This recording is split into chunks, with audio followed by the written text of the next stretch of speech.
अस्सलाम वालेकुम, मैं अमरीन ख़ान आज आपके लिए लाई हूँ प्रॉफिट सीरीज़ में हज़रत इब्राहीम अलैहिस्सलाम की कहानी, जिन्हें खलील अल्लाह का ख़िताब दिया गया था, यानी आप अल्लाह के दोस्त थे। हज़रत इब्राहीम अलैहिस्सलाम कल्दिया के कदीम शहर उर में पैदा हुए, जिसे बेबलियन या बाबील कहा जाता है। आप बुत परस्तों के घर में पैदा हुए थे और आपके वालिद एक मशहूर बुत साज थे। बचपन में हज़रत इब्राहीम अलैहिस्सलाम अपने वालिद को इन पत्थर के बुतों को तराशते हुए देखते थे। उस वक्त कुछ लोग बुतों की इबादत करते थे तो कुछ लोग सैयारों, सितारों, सूरज, चांद की इबादत करते थे और कुछ अपने बादशाहों और हुक्मरानों की इबादत करते थे। अल्लाह ताला ने हज़रत इब्राहीम अलैहिस्सलाम को इब्तिदाई उम्र से ही रूहानी फ़हम फ़िरासत से नवाजा था। वो बुतों को सख्त नापसंद करते थे और मुजस्समों के साथ तो ऐसे खेलते थे जैसे लोग गधों और खच्चरों की पीठ पर बैठते हैं। एक दिन आपके वालिद ने आपको मरदुख नाम के मुजस्समे पर सवार होते देखा तो आपके वालिद ने गुस्से में आए और अपने बेटे को कहने लगे कि वो दोबारा इन मुजस्समों के साथ ना खेले। इब्राहीम अलैहिस्सलाम ने पूछा, मेरे अब्बा, ये क्या मुजस्समा है? इसके तो इतने बड़े बड़े कान हैं कि हमारे से भी बड़े हैं। आपके वालिद ने जवाब दिया, ये मरदुख है, खुदाओं का खुदा मेरे बेटे, और ये दो बड़े कान असीम जहानत की अलामत हैं। इस पर इब्राहीम अलैहिस्सलाम हंस पड़े। उस वक्त उनकी उम्र सिर्फ 7 साल थी। इब्राहीम अलैहिस्सलाम के लोगों के पास बुतों से भरा एक बड़ा बुतखाना था। बुतखाने की वसत में सबसे बड़ी मूर्तियाँ रखी गई थी। इब्राहीम अलैहिस्सलाम जो बचपन में अपने वालिद के साथ बैतुल मुक़द्दस जाया करते थे, आप बुतों को बहुत हकीर समझते थे। एक दिन जब इब्राहीम अलैहिस्सलाम और उनके वालिद बैतुल मुक़द्दस में आए तो मूर्तियों के सामने एक दावत थी। लोगों के बीच में एक काहिन था जो बुतों की अजीमत के बारे में बता रहा था। काहिन ने बुतों से इल्तिजा की कि वो अपने लोगों से प्यार करे और उन्हें रिस्क दे। अचानक इब्राहीम अलैहिस्सलाम ने काहिन को मुखातिब किया, है काहिन, वो आपको कभी नहीं सुनेगा। क्या आपको यकीन है कि उसने आपको सुना है? लोग तलाश करने लगे कि यह आवाज़ कहाँ से आई। उन्हें मालूम हुआ कि यह इब्राहीम अलैहिस्सलाम की आवाज़ थी। काहिन ने आप पर गुस्सा करना शुरू कर दिया तो आपके वालिद ने हालात को पुरसुकून बनाने की कोशिश की और कहा कि मेरा बेटा बीमार है, वो नहीं जानता कि वो क्या कह रहा है, और फिर वो दोनों बुतखाने से बाहर आ गए।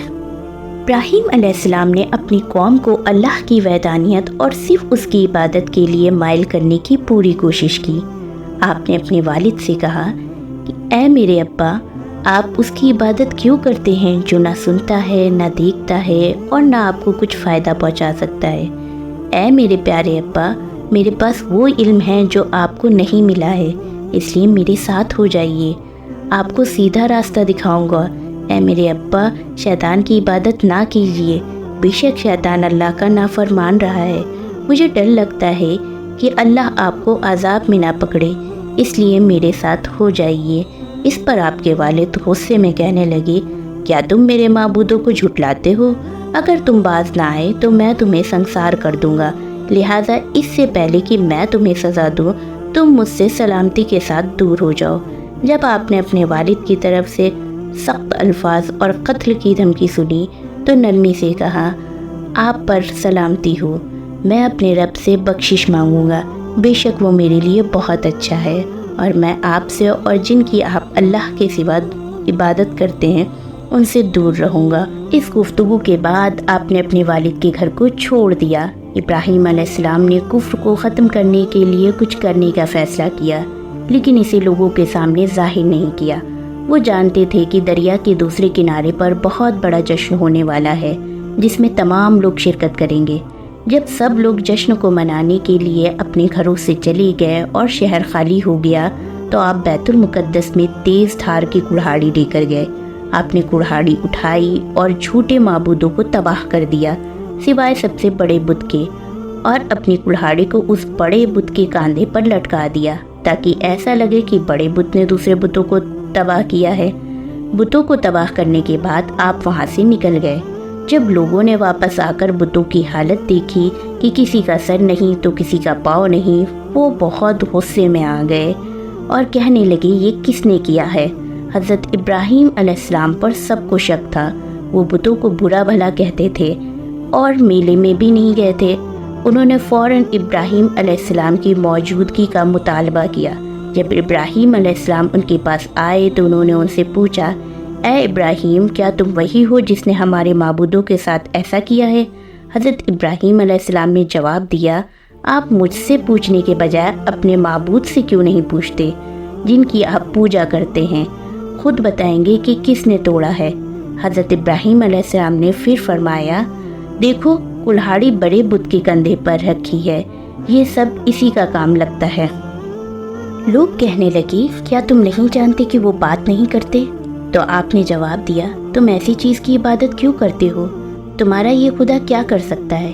یہ خدا نہ بول سکتا ہے، نہ سن سکتا ہے، نہ دیکھ سکتا ہے، اور نہ تمہیں کوئی فائدہ پہنچا سکتا ہے، اور نہ تمہیں کوئی نقصان سے بچا سکتا ہے۔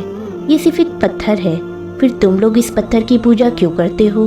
وہ لوگ خاموش ہو گئے، جانتے تھے کہ ابراہیم علیہ السلام صحیح کہہ رہے ہیں، لیکن ان کا گھمنڈ انہیں ان بتوں کو رد کرنے کی اجازت نہیں دیتا جنہیں وہ نسلوں سے پوچھتے آئے ہیں۔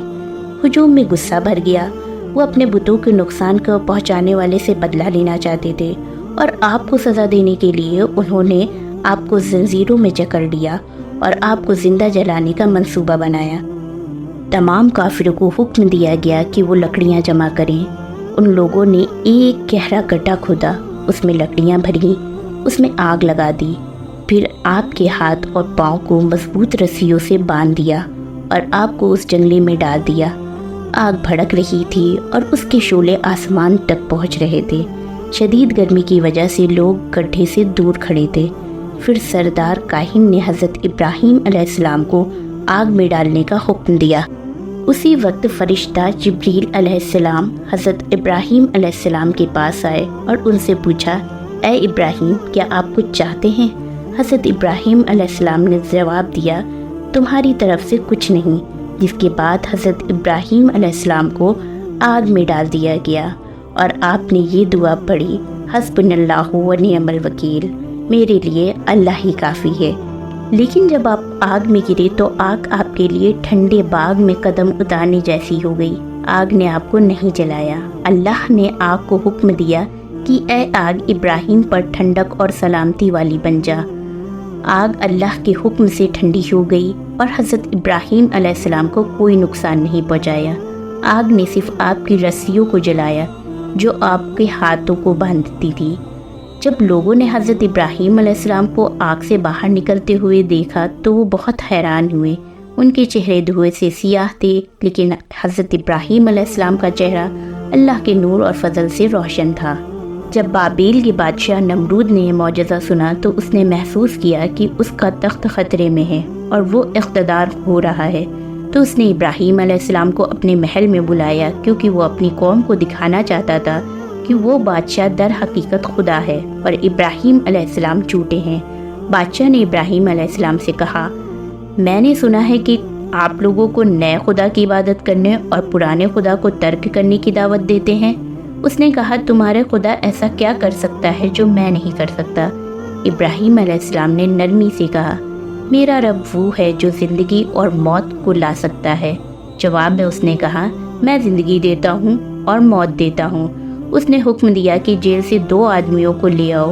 اس نے ایک کو قتل کرنے کا حکم دیا اور دوسرے کو معاف کر دیا، اور کہنے لگا، دیکھ لو، میرے حکم سے لوگ مرتے ہیں اور میرے حکم سے انہیں زندگی ملتی ہے۔ اس پر ابراہیم علیہ السلام نے کہا، بے شک اللہ تعالیٰ سورج کو مشرق سے لانے پر قادر ہے، کیا تم اسے مغرب سے لا سکتے ہو؟ اس پر نمرود کے پاس کوئی جواب نہیں تھا۔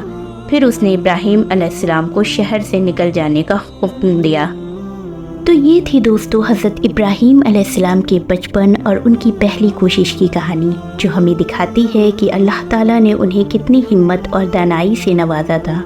حضرت ابراہیم علیہ السلام نے کفر کے خلاف اپنی جنگ کو جاری رکھا، اور ان کا یہ عزم ہم سب کے لیے مثال ہے۔